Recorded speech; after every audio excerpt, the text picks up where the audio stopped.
Bapak, Ibu, dan Saudara yang terkasih dalam Tuhan Yesus, keluarga besar Happy Sword Family. Puji Tuhan, hari ini kita masih dapat bertemu lagi dalam renungan harian. Sebelumnya, mari kita berdoa lebih dulu. Tuhan, kami mengucap syukur untuk kesempatan pagi ini, Tuhan, di mana kami masih bisa bangun dengan tubuh sehat segar. Kami bisa bernafas, kami bisa menghirup udara yang segar hari ini. Sebelum kami memulai segala kegiatan kami pagi hari ini, Tuhan, terlebih dulu kami mau mendengar sebagian daripada renungan harian pagi ini. Kami mohon Roh Kudus berikan kami hikmat-Mu agar kami boleh mengerti dan memahami firman-Mu, Tuhan, dan yang terlebih lagi kami boleh menjadi pelaku firman. Dalam nama Tuhan Yesus kami berdoa dan mengucap syukur. Amin. Judul renungan hari ini adalah Hidup Bijaksana. Mari kita membaca firman Tuhan dari Lukas 12 ayat 16-21.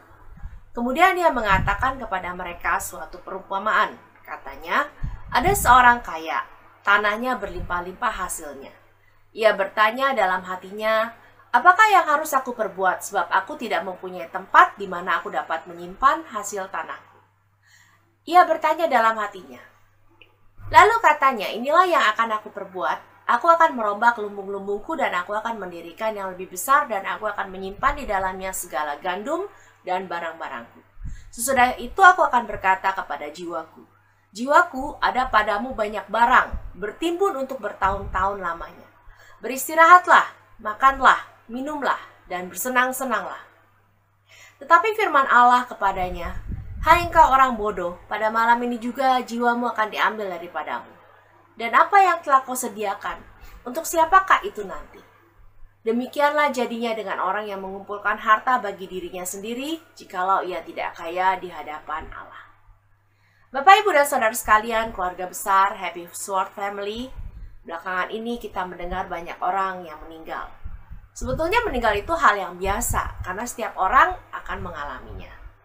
Tapi belakangan ini dengan adanya pandemi yang belum berakhir, juga semakin sering kita mendengar berita duka cita.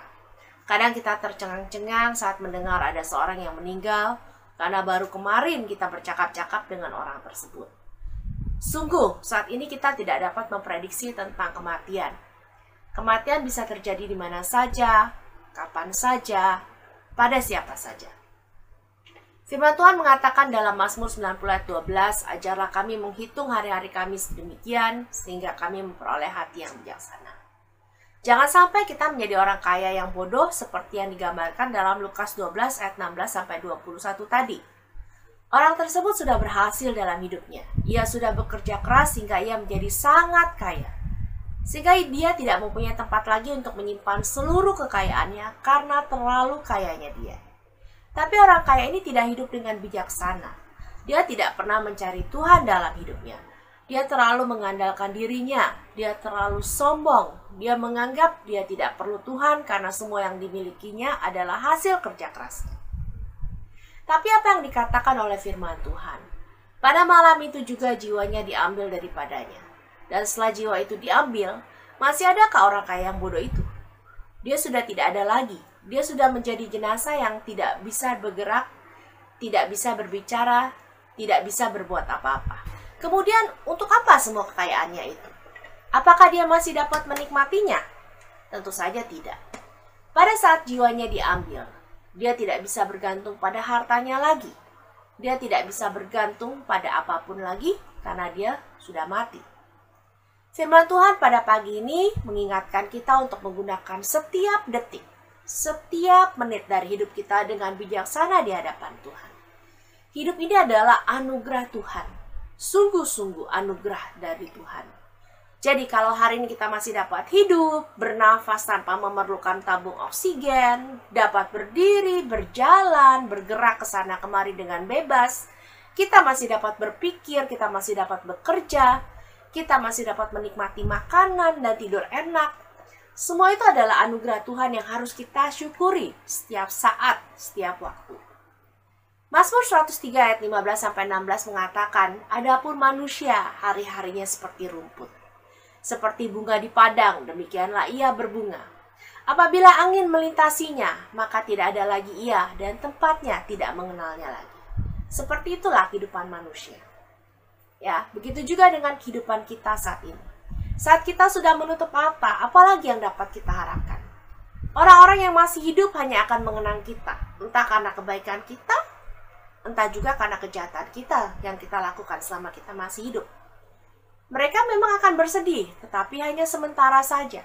Setelah itu kita hanya ada dalam ingatan mereka. Kita tidak pernah tahu kapan kematian akan datang menjemput kita. Masing-masing kita ada jadwalnya. Tapi kita tidak perlu pusing memikirkan kapan kematian itu akan datang. Yang menjadi pertanyaan, sudah siapkah kita saat kematian itu datang? Karena kematian itu bisa datang kapan saja, setiap detik, setiap menit dalam kehidupan kita. Apakah kita sudah siap menghadap pencipta kita pada saat kita meninggal? Roma 14 ayat 12 mengatakan, demikianlah setiap orang di antara kita akan memberi pertanggungan jawab tentang dirinya sendiri kepada Allah. Bapak, Ibu, dan Saudara sekalian yang saya kasih dalam Tuhan, mari kita belajar hidup yang bijaksana mulai sekarang ini. Kita hidup lebih dekat lagi pada Tuhan, kita mencari perkenanannya, kita mencari wajahnya. Bukan berarti kita terus-menerus berdoa, membaca firman Tuhan setiap hari, setiap saat, tidak seperti itu. Kita tetap bekerja seperti biasa, belajar seperti biasa, melakukan tugas dan tanggung jawab kita seperti biasa. Tapi kita juga harus menggunakan setiap detik, setiap waktu dengan bijaksana. Sehingga pada saatnya nanti, saat Tuhan memanggil kita pulang, kita sudah siap. Kita tidak perlu takut dengan berita-berita kematian yang kita dengar. Kita tidak perlu takut dengan hal-hal lain yang kita dengar. Karena memang saat ini sudah waktunya. Percayalah, saat kita sungguh-sungguh melekat pada Tuhan, kalau memang belum waktunya kita, maka Tuhan akan meluputkan kita. Mazmur 91 ayat 7-9 mengatakan, walau 1000 orang rebah di sisimu dan 10.000 di sebelah kananmu, tetapi itu tidak akan menimpamu. Engkau hanya menontonnya dengan matamu sendiri dan melihat pembalasan terhadap orang-orang fasik. Sebab Tuhan ialah tempat perlindunganmu, yang maha tinggi telah kau buat tempat perteduhan. Mari kita bersatu dalam doa. Tuhan, kami mengucap syukur untuk firman-Mu pada pagi hari ini yang sudah kami dengar, walaupun hanya singkat, tapi kami mau jadi pelaku firman-Mu. Ajar kami Tuhan menghitung hari-hari kami sedemikian rupa. Ajar kami Tuhan menggunakan waktu kami dengan bijaksana. Ajar kami Tuhan mempersiapkan diri kami dalam hidup kami. Baik hidup kami di dunia ini maupun hidup kami setelah kematian kami.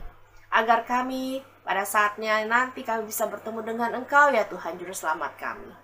Ajar kami untuk tidak takut mendengar berita-berita yang menakutkan di luar sana. Karena kami tahu perkenanan-Mu Tuhan, penyertaan-Mu Tuhan, perlindungan-Mu Tuhan akan selalu berada bersama orang-orang yang mengandalkan Engkau. Orang-orang yang melekat padamu. Dan karena itu kami mau melekat kepadamu Tuhan. Dan kami mau menjalani hidup kami dengan bijaksana saat ini. Terima kasih Tuhan Yesus, biarlah kiranya firman-Mu pada pagi hari ini merema pada semua orang yang mendengarkannya. Dan mereka semua yang mendengarkannya pada hari ini boleh menjadi pelaku-pelaku firman. Di dalam nama Tuhan Yesus kami berdoa dan mengucap syukur. Amin. Galatia 2 ayat 20 mengatakan, namun aku hidup, tetapi bukan lagi aku sendiri yang hidup, melainkan Kristus yang hidup di dalam aku. Dan hidupku yang hidup sekarang di dalam daging adalah hidup oleh iman dalam anak Allah yang telah mengasihi aku dan menyerahkan dirinya untuk aku. Mari kita mulai hidup dengan bijaksana mulai saat ini juga. Hidup dan mati kita untuk Tuhan. Karena kita adalah miliknya Tuhan. Amin. Sampai bertemu dalam renungan berikutnya. Tuhan Yesus memberkati.